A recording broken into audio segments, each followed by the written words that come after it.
there was a wide variety of people who were sent to the island. And it's a very small world out there. It's an 8-mile square island. Follow. Go ahead, thank you.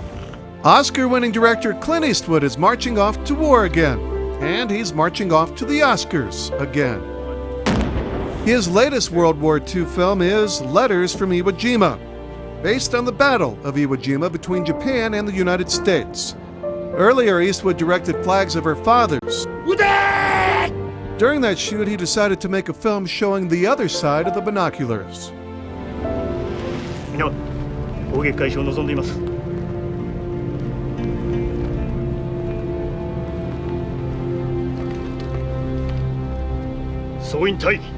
I guess I must have a certain prejudice for that period because I was raised. It was sort of a formative period in my life.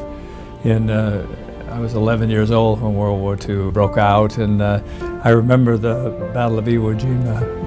And I've never seen a movie really about it. There was The Sands of Iwo Jima made years ago, but it really wasn't about Iwo Jima. They just had a little scene at the end. Ladies and gentlemen, tonight's guest of honor is from the Empire of Japan. How would you feel if America and Japan were to enter war?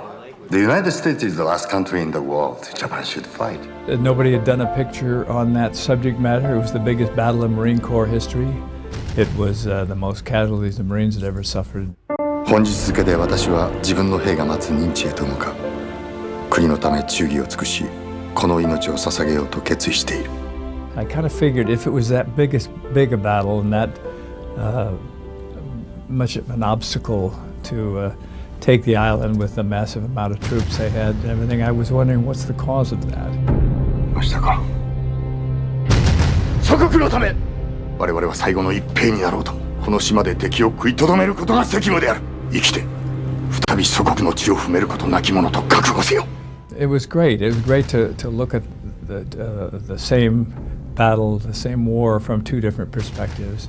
And it all boils down to young men being sent off to end their lives prematurely, no matter what side you're on. 行きましょう。In the case of the other side, on the defenders of Iwo Jima, they pretty much knew that they weren't coming back. And at some point when they were all there, they were just told you're planning on this is going to be your final resting place. That's a pretty tough sell.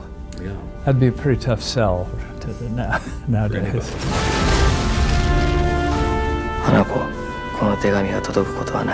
And nowadays, the U.S. is involved in another war, and critics have drawn parallels. I lived in California for a while. Oklahoma is where I'm from. That's always the big question, and so when you look at it from both sides, you come to the same conclusion there. The difference is, well, the war you're referring to today, of course, is sort of a dream that we could have democracy everywhere, and that doesn't always work that way. But I think that also within that dream is using Japan as a model, because after the war, after Japan settled down, they went on to become not only a democracy, but they became one of the most powerful economies in the world. So I think the current administration probably had dreams that they could do that with Iraq, but I think I'm not sure they have not sure they have the desire to do that.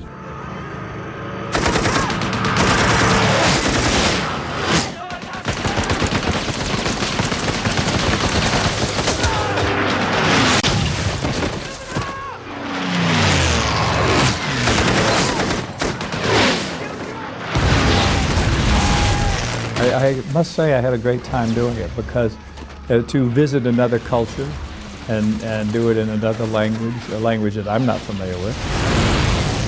Today, Clint Eastwood is war-weary, although proud of his war film saga.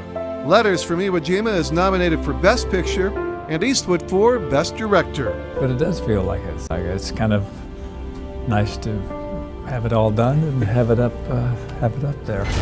戦局最後の関東に直面せり。